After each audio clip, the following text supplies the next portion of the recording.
an deinen Lieblingsmenschen. Vielleicht ist es dein Freund oder deine Freundin oder vielleicht auch nur ein Freund oder eine Freundin. Aber denk jetzt mal an ihn oder an sie.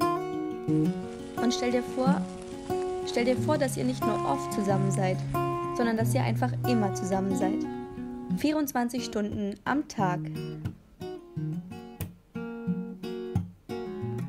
Und dann stell dir vor, das wäre nicht nur für einen Urlaub oder für mehrere Wochen. Nein, stell dir vor, ihr wärt 24 Stunden am Tag zusammen, für 1,5 Jahre.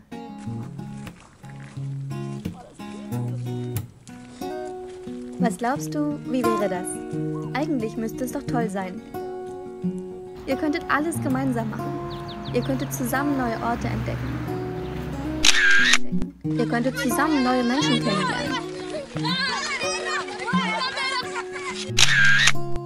Ihr könntet euch gemeinsame Projekte ausdenken und daran zusammenarbeiten. Ihr würdet einfach nichts mehr im Leben des anderen verpassen. Herr Winkler, bedecken Sie sich.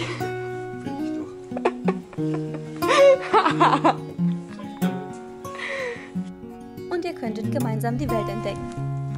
So wachsen übrigens Kichererbsen. Wenn man jetzt hier aufknackt, kommt da eine perfekte, riesengroße Kichererbse raus. Hätte ich niemals gewusst. Also, Kichererbsen wachsen einzeln in Hülsen. Die schmecken roh auch übelst gut. Und uns wurde erklärt, wenn die noch grün sind, so, dann kann man die halt auch mit der Schale einfach so essen.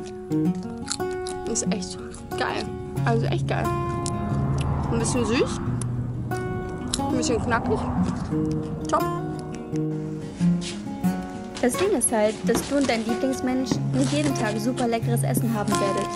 Ihr werdet nicht jeden Tag am Burj Khalifa in Dubai in der Sonne chillen und es werden auch nicht jeden Tag richtig coole Zebras bei euch vorm Fahrrad entlanglaufen. Nein, das Ding ist echt, dass manche Tage einfach scheiße sind.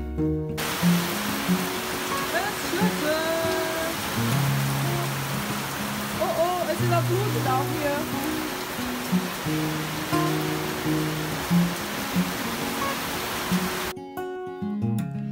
Ja, und wenn man dann wirklich ein paar Tage am Stück schlechtes Wetter gehabt hat und immer durchradeln musste, dann kann sogar jemandem wie mir die gute Laune vergehen.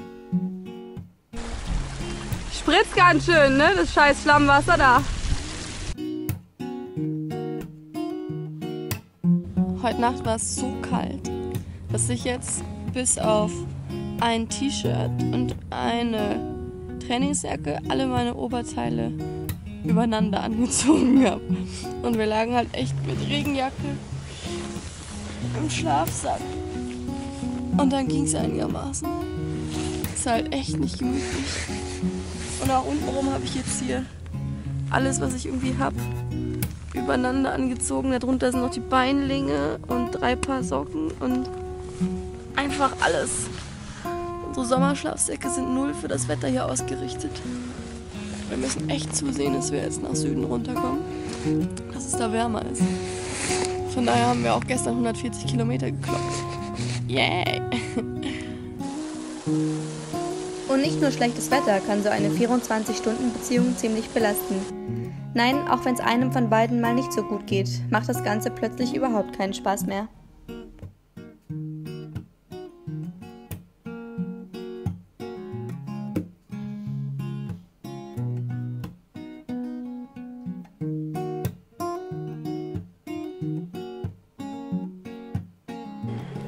Geht's dir noch okay? Aber auf dem Wege der Besserung, oder? Ich brauche noch eine Ibuprofen. Noch eine? Ich habe mega Kopfschmerzen. Okay. Der einzige Vorteil ist, wir können das WM-Finale gucken. Juhu! Vor allem, weil wir es ja eigentlich gewöhnt waren, eine Fernbeziehung zu führen und uns nur alle paar Monate zu sehen, war dieser Sprung in die Nonstop-Beziehung am Anfang ziemlich anstrengend. Aber keine Sorge, bisher haben wir wirklich alle Höhen und vor allem Tiefen unserer Reise erfolgreich überwunden und es immer irgendwie geschafft, uns gemeinsam einen Weg durch das Chaos zu bahnen. mit dem unsere Reise uns manchmal konfrontiert hat.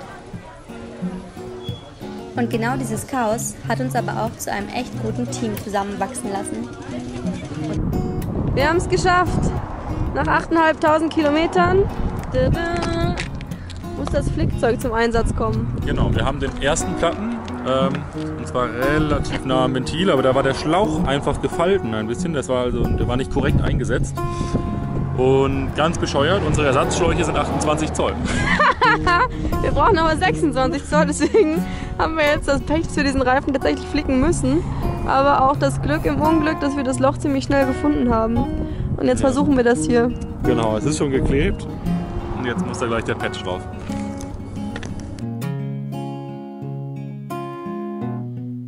Aber ganz egal, wie gut wir jetzt wieder zusammenarbeiten, wie super wir uns verstehen und wie sehr wir uns auch an die Eigenheiten des anderen gewöhnt haben, wir werden trotzdem nicht mehr vergessen, dass unsere ganze Reise in Georgien fast zu Ende gewesen wäre.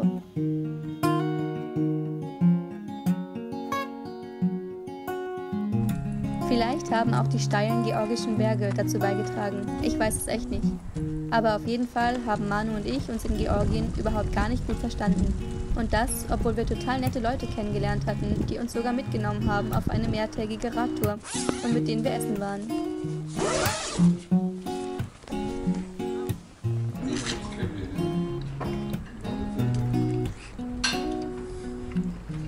Jedenfalls hatten wir echt die Nase voll voneinander und brauchten einfach mal eine Pause. Und die Rettung kam dann aus Stuttgart. Meine Cousine Aline wollte sowieso schon immer nach Georgien reisen und hat dann kurzerhand einen Flug nach Tiflis gebucht, um uns zu besuchen und Manu als Fahrradfahrer zu ersetzen.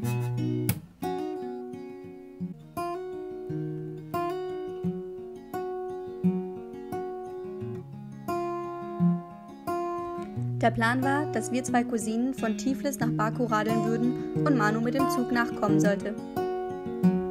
So hatten Manu und ich eine Weile Zeit, um in Ruhe über alles nachzudenken. Und Aline und ich hatten eine super coole Zeit als Cousinen auf dem Fahrrad, von der wir euch im nächsten Video erzählen werden.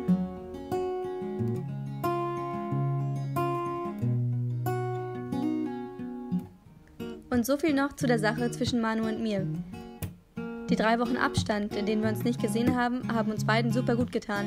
Und das, obwohl wir eigentlich zwischendrin sicher waren, dass wir uns trennen würden danach. Es war ein bisschen so wie jetzt, als wir nach mehreren Monaten in Afrika nach Europa zurückgekommen sind. Manche Dinge sind einem eigentlich super wichtig, aber das merkt man erst, wenn man sie eine Weile vermisst hat.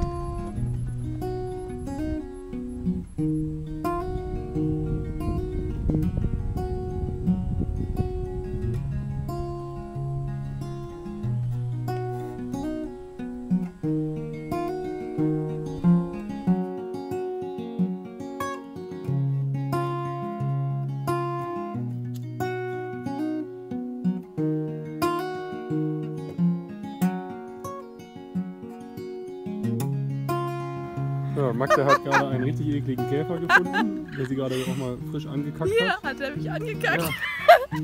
Aber ist doch irgendwie ist er geil, oder? Nee, ist richtig eklig.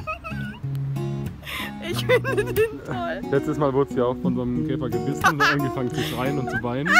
Ich habe nicht geweint. Doch. Aber man darf sich nicht einschüchtern lassen, wenn man so ein Erlebnis hatte, wie wenn man vom Pferd fällt, weißt du, dann muss man wieder aufsteigen. Wenn man jetzt für immer keine Käfer mehr anfasst, dann verpasst man sowas Cooles wie hier. Schau mal, was der für ein schönes Gesicht hat. Ja, ich sehe es doch. Siehst du sein Gesicht? Oh, auf meinen nackten Finger nicht.